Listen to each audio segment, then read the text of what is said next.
25 years old, and when I first got acquainted with him, I used a lot of excuses as to why I wasn't doing well. And he said, well, tell me a little bit about your story. And I told him, you know, I was behind on my bills, had pennies in my pocket, and nothing in the bank, that I was embarrassed about being behind on my big mouth promises to my family. And then he gave me one little simple phrase that really forever changed my life. And here's what he said. Mr. Rohn, if you want the future to change for you, you've got to change. And he said, if you don't change, the next 6 years of your life is going to be just like the last 6. You'll still be behind on your bills. You'll still be behind on your promises. But then he gave it to me in the form of a promise. When I was 25 years old, I've remembered it all these years, and I've shared this promise now with probably over 3 million people in the last 30-plus years. And it's going to be valid for you, so listen carefully to this promise. My teacher said to me, young man, if you will change, everything will change for you. If you will get better, everything will get better for you.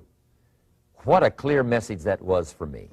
He said, if you'll change your philosophy, if you'll change your habits, if you'll refine your thinking, if you'll change and accept some new disciplines, if you'll turn the corner where you've been in the past, go for a new life for the future, he said all kinds of remarkable things will happen for you if you will change. Before I met Mr. Schoaf, I used to cross my fingers and say, I sure hope things will change. I was hoping the government would change and the tax structure would change and that my boss would change and pay me more money. I was hoping that, you know, economics would change and prices would come down. And I was hoping that circumstances would get better. And then I discovered from my teacher that those things are going to continue the same. In fact, all of those things that happen to us is kind of like the wind that blows. And the wind blows on us all. In fact, in America especially, the last 6,500 years of recorded history, we've got probably the most favorable wind that's ever blown. Economics and circumstances, living in a free country, democracy and freedom, an excellent economy. Sure, we struggle at times, but compared to the rest of the world in the last 6,500 years, we've got the best wind ever. But if you just let the wind blow, I'm telling you, it won't take you where you want to go. All of us must use this wind to take us to the dreams we've got, to the equities we want, to the money we want, to the income we want, and to all the things we want our life to have. This is where we want to go, and we've got a good wind, but we must not leave our future just to the wind, just to the economy, just to the structure of the way things are happening today. Here's what we must learn to do, and that is set a good sail. And if you'll learn to set a good sail, and that's what my teacher taught me in those early days. He said, Mr. Rohn, the wind is going to blow however it's going to blow. Politics are going to be politics, and the economy is going to be the economy. And however it turns out, that's the way it's going to be. What you must learn to do is not to wish for a better wind. That's naive. The key is to wish for the wisdom and the skills and the learning so that you can set a better sail. And so that's what I did at age 25. I went to work not on the economy.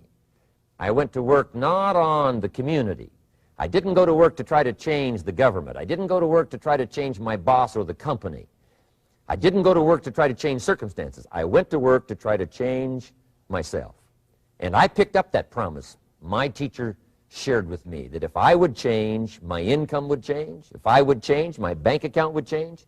If I would change, my future would change. And sure enough, his promise came true for me.